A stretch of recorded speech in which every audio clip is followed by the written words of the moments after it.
Thank you very much, Mr. Beer. We now turn to Mr. Van Beek. Thank you so much for coming here and joining us. Chairman Whitehouse, Ranking Member Grassley, Senator Padilla, and members of the committee, thank you so much for the opportunity to share my story. My name is Lawrence Van Beek, and I'm 26 years old. I grew up in Iowa, graduated from the University of Iowa, and I'm a software developer with an Iowa-based international company. I'm also a member of Improve the Dream and one of 250,000 young immigrants who face constant barriers in our legal immigration system that forces young people who were brought here legally, raised and educated here, to leave the country after turning 21. I am visiting today from Belgium, as I have already been forced out of my home of nearly 2 decades. Despite going to great lengths to follow every letter of U.S. immigration law, my ability to build a future in the only country I call home is obscured in red tape. And it has happened both as a child growing up here lawfully and as an adult trying to navigate the employment-based immigration system. I was born in the Netherlands, and in 2005, when I was 7 years old, my parents moved us to the United States in search of a better life after rising crime in our area. My family had already had deep roots in Iowa, dating back to shortly after World War II, when my grandmother, at age 16, started a correspondence with students attending a small farm school in Iowa City, and grew that connection over time, leading to the mayor of Iowa City dedicating September 9th, 1997 as Leni van Beek Day in her honor. When we settled in Iowa, my dad got the opportunity to start his own small jewelry business in North Liberty. Having grown up watching my parents become welcome members of the Iowa City community as they poured love and care into every piece of jewelry they made, I knew that this is where I wanted to stay. Growing up on the farm, I have fond memories of feeding horses, riding through the cornfields on a four-wheeler, picking sweet corn, and attending the Johnson County Fair with my family. I attended Mark Twain Elementary, where I was a crossing guard, having to make sure to take down and put up the American flag every afternoon and morning. While attending Iowa City High School, I represented my school at the Iowa Model UN conferences. I attended the University of Iowa, where I got my bachelor's degree in computer science and immersed myself in the typical American campus life and student organizations. Freshman year, the first hurdle in my immigration status became apparent. To graduate, I would need to switch from my status as a dependent on my parents' visa to an international student visa. My parents' visa allows them to operate a small business, hire American employees, and renew their status, but it does not have an attainable pathway to permanent residence or citizenship for them or dependents. So when I turned 21, I aged out. All of the years that I had spent growing up in this country were rendered useless by our immigration laws, and I was treated like a brand new immigrant coming here for the first time. My parents could never have imagined that America's immigration laws would allow them to lawfully build lives in their local communities while forcing their son to face challenges to continue staying in the country as an adult. After graduating, I began working full-time for Integrated DNA Technologies in Coralville, Iowa, under my F1 OPT status for college graduates, which I had for 3 years due to my STEM degree. I worked directly on software for the production of DNA assays with a wide range of medical usage, including during the height of the COVID pandemic. Despite my accomplishments and deep ties to my community, I was one of thousands of STEM professionals not selected by the randomized visa work lottery system over 3 attempts in 3 years. This meant that when my OPT expired in July 2022, I had to self-deport or risk being in the United States with an expired status. I had to sell my car, condense my life down to 2 suitcases, leave my friends, coworkers, community, family behind, leave the country that I love and go back to the Netherlands, a place I hadn't even visited in the 17 years since leaving. It was not my home. And on July 6, 2022, I saw the turmoil weigh on our family as it was split apart when my parents waved me, their only child, off at the airport. I told my dad that I would make the best of the situation. However, deep down, I knew that things could never be the same.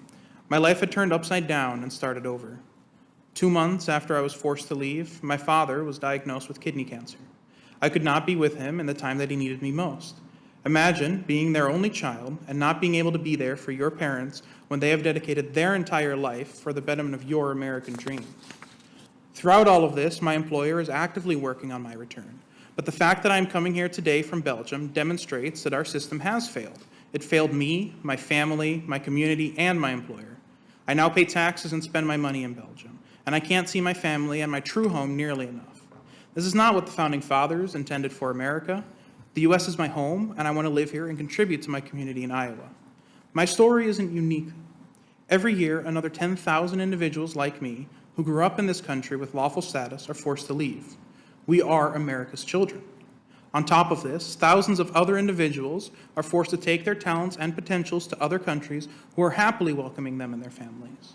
We need congressional action that creates a clear, attainable pathway for people like me to obtain permanent residence. Otherwise, our country will continue to waste its investments and the potential of immigrants who only want to help grow the country they love. The bipartisan America's Children Act, led by Senators Padilla and Paul, would be a great start as it permanently fixes the problem for people like me. For the U.S. to continue as a global leader, we cannot afford to squander the talents of people who have been shaped by American values and want to give back to the country that raised them. I am and always will be an American, even if the paperwork tells a different story. Thank you, Chairman.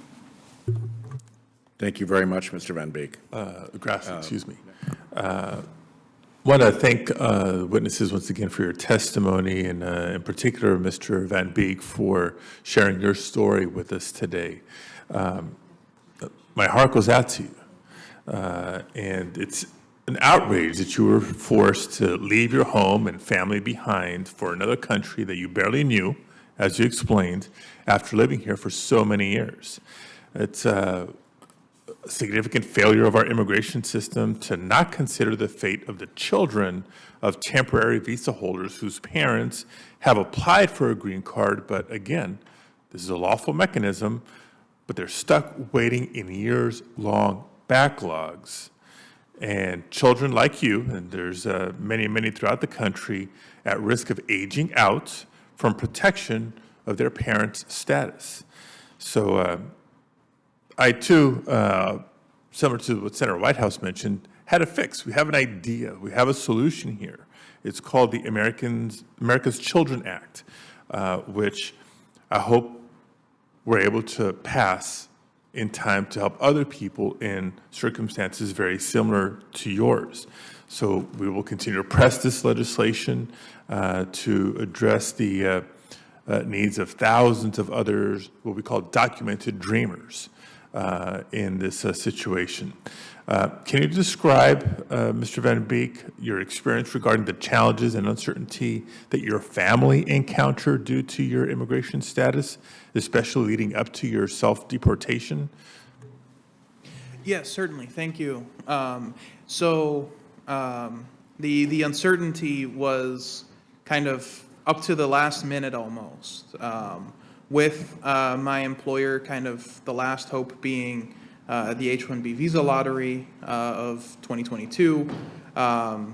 We didn't really know until about March, April, that I was not selected. And with my OPT expiring in July, there was no other status that I could, transition into. It was basically then a rush to figure out how I'm going to move back to the country and where I was going to live. So I, did apartment searching online. Wonderful thing, the internet sometimes. That made it a little bit easier, but still, I didn't know what I was going into. And I imagine it was stressful for your family. For sure. And can imagine for your employer, very hard to replace a worker like you. It is, yeah. We just previously to that, during the COVID pandemic, had to, hire a number of workers as our company is growing significantly. So again, just wanted to underscore the very real people impact on this in terms of your family, but the economic impact in terms of an employer. Thank you very much, Senator Padilla. The hearing is adjourned. I am grateful to the witnesses for your participation and your testimony.